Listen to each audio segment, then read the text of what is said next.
Alrighty, let's dive right into why objections are the reason you're not making more money. This is pretty much a no BS guide on how to finally close every single deal. Let's dive right into it. Number one, there are only two objections: money, which is I don't have enough money right now to start, and two, time, right? Some people don't have enough time to dedicate towards a program, or they're, let's say, about to travel for a couple months with no ability to put time into the program, right? So it's like, hey, I can't start this for the next 3 months because I'm moving and traveling, and like I'm not going to be on my laptop. It's probably not an awful reason to not start. These are literally the only two reasons for why someone couldn't buy, and there's one more I'll mention in a second. But even if you got these, here's how to effectively get over them. Let's dive right into it.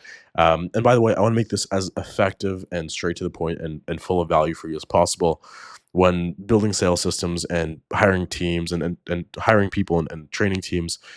You've got to know what you're doing. You can't be an amateur. This is over the past 2 years collecting over $1 million in cash. Just myself. This is what I've learned just through the hard work and grind. So make sure you take your pen and paper out so you can really make the most of this. Right. So number one, how do you get over money? Number one, just break up the investment. Right. Payment plan. Let's split this up. You pay over 2 months, you pay over 3 months, etc. Financing. So you put, a certain amount of money down, and the rest of it's going to be paid little by little. But it's going to be using a third party, such as Split It, Payva. This is where the offer owner would get the full amount of the money, and then, the actual prospect, the client, the customer, they get full access to the program. They just have to pay little by little, usually a little bit cheaper than breaking up the investment with an internal payment plan, or increase the value, right? So if you offer more deliverables, it might make it worth more money. This isn't exactly, by the way, like, to be clear, increasing the value won't always help you get over the money objection, just because if they still don't have the money, they're not going to be able to pay. But if you're getting a value objection, so they're like, I don't know if it's worth 3K. Sometimes if you add on more things, is what right now there's an offer, but I still do a little bit of work on part time. Same thing, like when we're closing deals on this offer, you literally can just stack more value, and then people are like, okay, yeah, okay, that's worth this amount or whatever. So what's important is that you must isolate this objection though before you get over it. What does isolate mean? You literally just identify that that is it. Isolate means to make clear that X or Y or Z is what we're talking about. So if you're talking to a prospect, it's like, hey, Mr. Prospect, you know, aside from money, is there anything else holding you back? Nothing. There's nothing else holding me back, just the money. Awesome. What is it about the money that's holding you back? I don't have enough of it. Okay, what does that mean? I don't have enough in my bank account right now. I'm getting paid in 2 weeks. Gotcha. Let's do a payment plan. This isn't the only objection that you must know how to get over, though. So, time, there's three ways to get over this. Number one, extend their access. So, anytime they're going to be off, let's say they can't start for another week for some reason, give them an extra week.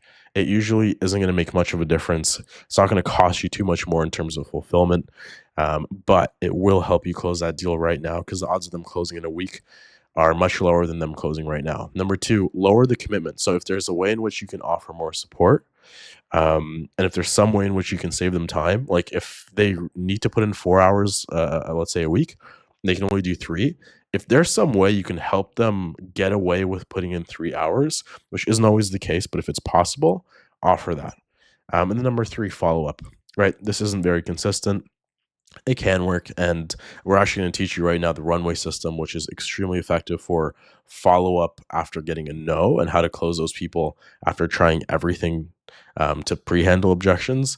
If you still can't get it, we're going to teach you the runway system, but follow up is very important as well. It takes a little bit of time, but it will always pay you. It'll always be worth it.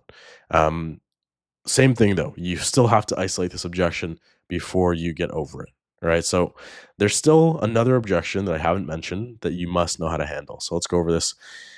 If you're not the authority, that's the objection, right? If somebody isn't the authority, if they're not the decision maker, you need to help them make a commitment by buying something smaller or putting down a deposit. So maybe paying the full amount, 5K, 10K, 15K, isn't something they can do. They might be able to use a personal credit card, or if the entire way you handle those objections, you need them to agree that they're bought in. So maybe like the owner of the company isn't bought in, but you, Mr. Prospect, on the call with me, you're bought in, right?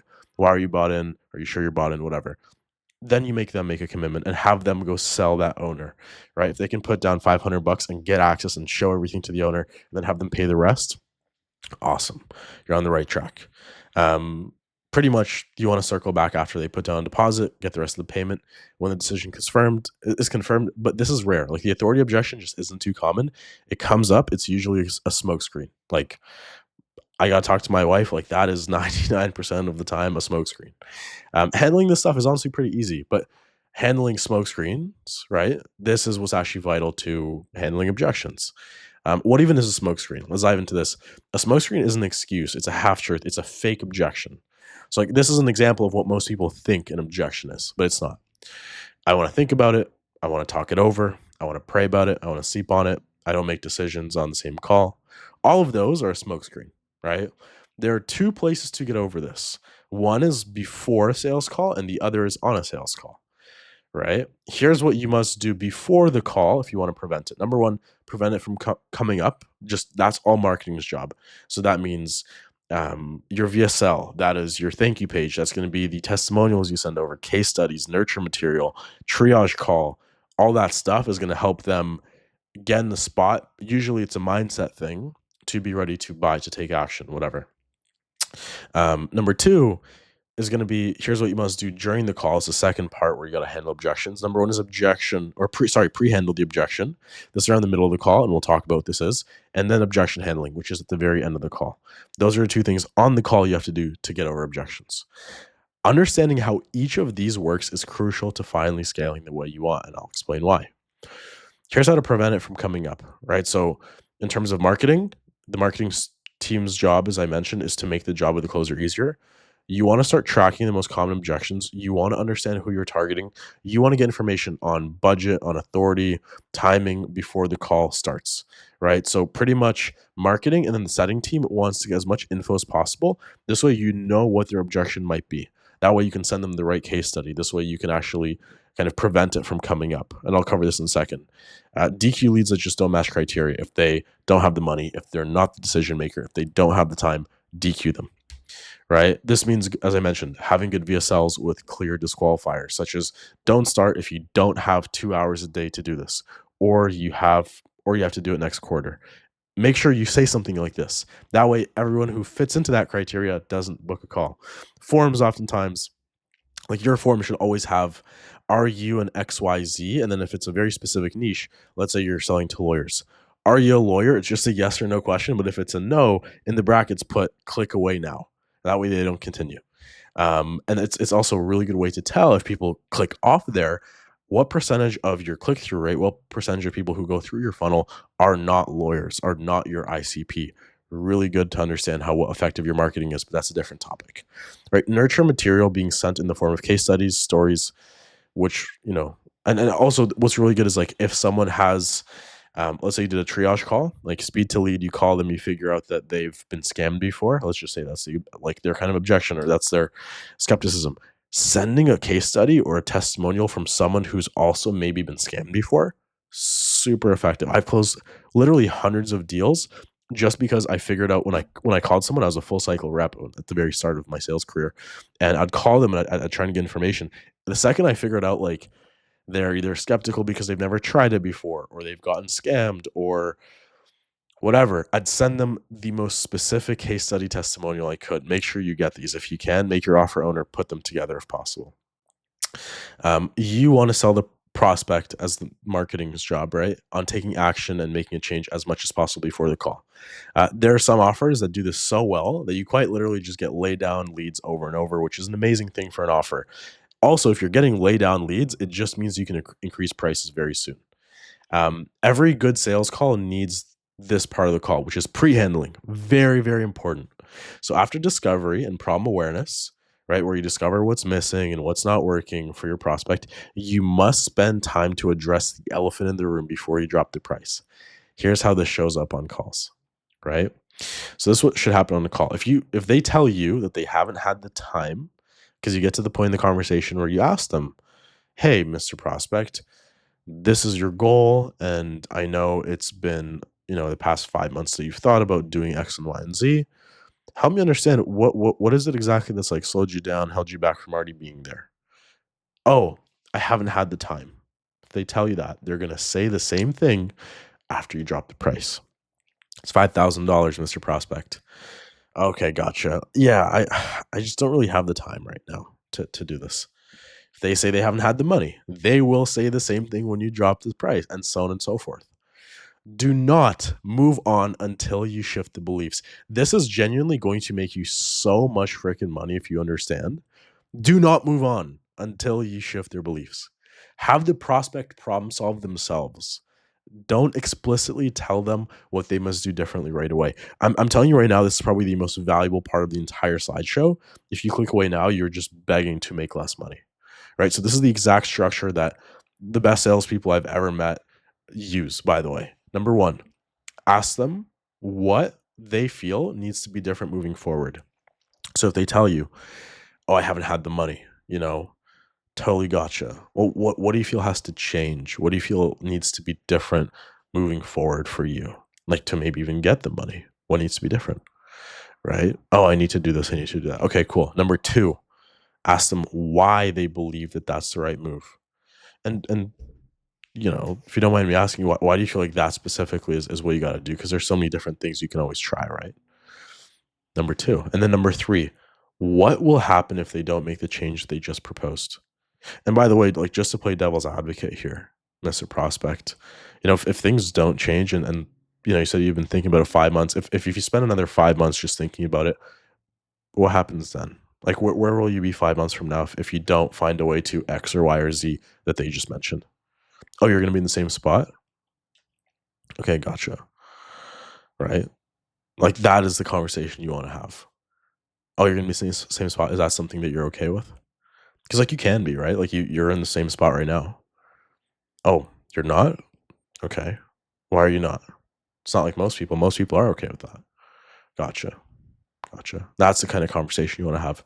This is pre-handling. It's not complicated. In fact, it's very easy. It's just usually an uncomfortable part of the call that 90% of sales reps just skip over and it bites them in the ass at the very end. You don't want to skip this part. I'm telling you right now. How do you actually handle objections? So this is the end of the call, right? It's different than pre-handling objections. Do not expect, first things first, do not expect prospects to tell you what their objection is. Prepare to get a smokescreen. No one's going to come at you and be like, oh, I don't have the time or I don't have the money. People don't want to say that. That can be embarrassing. It's vulnerable. They would rather pretend it's something else. They'd rather give you a smokescreen, right? And a lot of salespeople are total, like, frankly, pussies. They don't know how to handle it, and they're just going to let the prospect go, right? So this is going to be very similar to pre-handling. So except that you can speak much more candidly and honestly. They know there's money, time, energy on the line. You must call this out and ask them, what will you do about it today? Or what happens if you don't do anything at all or they don't do anything at all? Like when you're at this point in the call, after the price is dropped, you don't need to be like buddy buddy or be like super crazy nice. Of course, you don't want to start off confrontational and be like a dick, but you don't need to have the same kind of like nice guy approach or building the rapport. Like the cards are all out on the table. Like it's either you do this or you don't type of attitude. This is learned, by the way, through role plays and mock calls, right? You should be having with your sales team, like literally at least by like twice a week, if not like maybe even 3 times a week. But yeah, that's very, very important.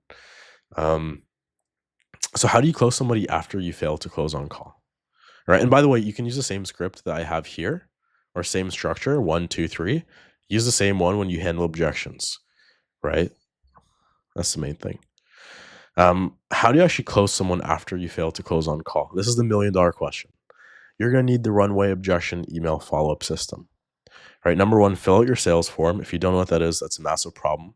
Sales form is what you fill out with a couple of questions as a closer once you're done the call. Right, what their objection was, what their price, like how much money they had to their name, is there a follow-up date, extra notes, etc. Were they organic, were they paid, whatever. Track the entire conversation. You want to organize the lead. And then before I keep going, you're probably asking, how is this even possible? Like you failed to close the lead. They told you no. They said, no, I'm not going to buy. And then they got off the call. How are you going to still close them? Most offers never, ever, ever do anything with leads after this. Here's the reality. Prospects usually still want to change. Like your prospect will probably still be wanting to make a change in their life and get help. And, even if they got off the call and go back to the regular regular life. Unless what you're selling them, unless your program they just genuinely didn't like, in the perfect world, in a perfect world, they would have started. You would have sold them. If it didn't cost anything, or let's say it didn't require any time, like you would not, they would not have been a missed call. They would not have been a missed deal. They would have been a closed deal. But there was something that held them back. It was fear, it was limiting belief. But in an ideal world, they still want to do it. If their situation is really painful, for example, and it's a biz op and they're broke and they're, they hate their life. I mean, that's not going to change after a sales call. They're still probably going to want to leave that, even if they were too scared to make a change, right? Or if someone has a massive motivation, some massive goals, they're still going to want to chase them, even if you didn't sell them. So here's what you should be emailing. Here's one example of some of the emails that we send out automatically. Now, this depends on your offer, it depends on your price point, depends on the objection. We use AI to put some of these together. And this is what we'd be doing with you if you actually worked with our team. But the point is, we can read this, right? The island that I was stuck on. This is one day right after the call, right? So name, as I mentioned in my last email, and this is, by the way, second email you'd send. Just 4 months ago, I was exactly where you are now. I was making around 3K a month, struggling to break through, wondering if I'd ever reach my true potential. And worst of all, I was making the same excuses that keep most sales reps plateaued forever. I don't have the money right now, or maybe I should try a different offer first, or I'll invest in training once I'm making more. Sound familiar? I want to share something that completely changed my perspective. It's called the island reframe. Picture yourself on an island surrounded by 17.1 miles of water in every direction. That's your current perspective, your current mindset, skills, and results. Every decision you make is based on what you can see from that island. And no matter how many times you walk around that island, the view never changes. To get different results, you need a different perspective, like being on a mountain where you can see beyond the horizon. But here's the challenge. First, you have to believe the mountain exists, right? So you have to believe that better results are possible. Second, you have to pick a direction and make a decision, right? And third, this is the hardest part, you have to start swimming. I was stuck on the island for years, walking in circles, making the same 3K, hoping something would change while doing the exact same things. When I finally decided to start swimming by investing in this program, everything changed. Not because the program is magic, but because I finally stepped into uncertainty instead of staying comfortable. Look at where I am now, 25K a month, traveling with my family, buying my dad a new iPhone, and regularly sending my mom money. That's not just financial transformation, it's evidence that I got off my island. When we spoke, I could hear that you wanted more. You're not satisfied with your current results. But wanting isn't enough. At some point, you have to be willing to step into uncertainty. If you're ready to get off the island like I did, reply to this email. I'd like to get back on a call and discuss a different approach. Two new perspectives, Paul, James, Frank, doesn't matter. P.S. The most successful people I know aren't the ones who had certainty before they started. They're the ones who are willing to act despite uncertainty. That's what I finally did 4 months ago, and it's made all the difference. Could you imagine, right? Let me go to the next slide. Knowing that your prospect wants to change is ammunition that you can use to make more money. Most offers send random emails. They treat the lead the exact same way that they treat someone who subscribes to the email list and never even attended the call. Like someone who subscribed to the email list and someone got a no and denied the offer, and they're sent the same emails. Can you see how backwards that is? The problem with this is that the person knows what you offer. They will very rarely go through the funnel again to restart this whole process. They're still scared, nervous, and doubtful, right? And that's how you close them, right? Here how it's done. Use the exact same structure you would when pre-handling any objection or shifting beliefs. You are to, number one, call out the behavior holding them back. Cost of inaction. So what do they lose by staying the same? And this is a more expanded version of what you want to give AI and train and what we do for our clients. But this is the kind of framework. And then you want to always put in their exact objection when you help use AI to send this out and it's automated and whatnot. The point is, you want to identify what is necessary to reach their goals mindset wise, and then the call to action by telling them what to do next. This is the structure. This is how you write your emails. Of course, there's more to it, but this is really all you need. Now let's do some math on how much money this will make you.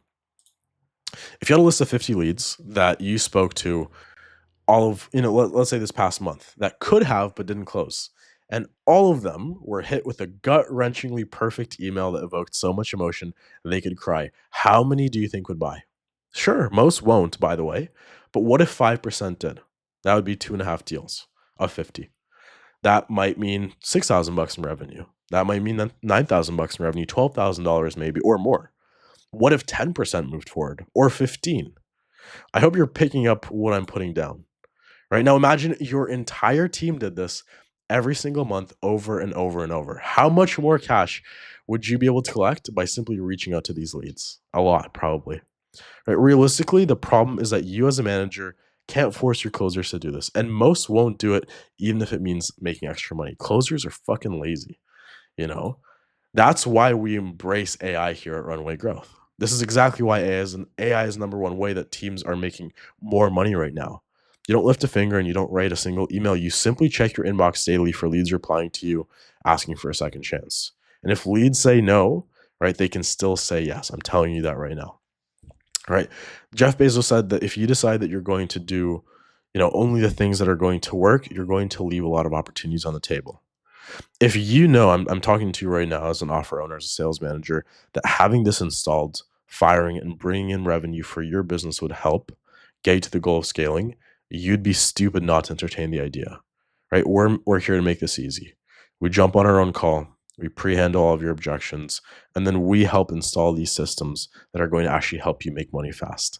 The same thing that we showed you on this call, we're going to do ourselves, right? The coolest part is this is only one of the many different systems that our team has like personally learned, that we have used, that we have installed for other clients that have been looking to scale their offers. Right. And I just like a disclaimer, if you're fine with where you're at and you couldn't care less about, getting more money for less time or making more money, then please don't bother. But on the other hand, if you're aggressive and like to move fast, as all incredible leaders do, book a call with our team and we're just going to show you how this can be done for you to help your offer scale to the moon. We look forward to speaking to you soon.